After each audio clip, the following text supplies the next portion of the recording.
Welcome to the Midweek Memo. It's grand final week for the Super W Rugby, and the Waratahs and Fijiana will both be looking to add another title when they clash in Brisbane.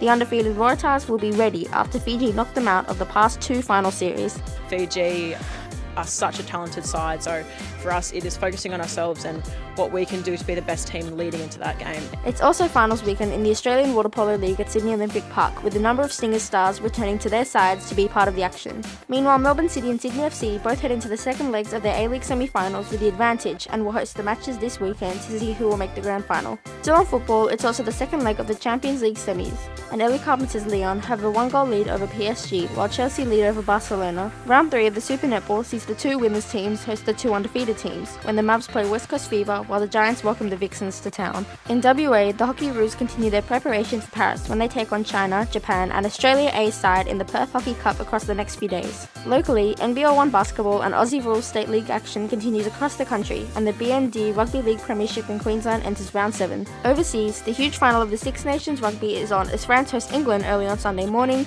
The Pro Women's Ice Hockey and Volleyball leagues continue in North America, and Saya Sakakibara and the BMX Racing World Cup returns in Tulsa, USA. Also overseas, Hannah Green is back to defend her LA Championship golf title.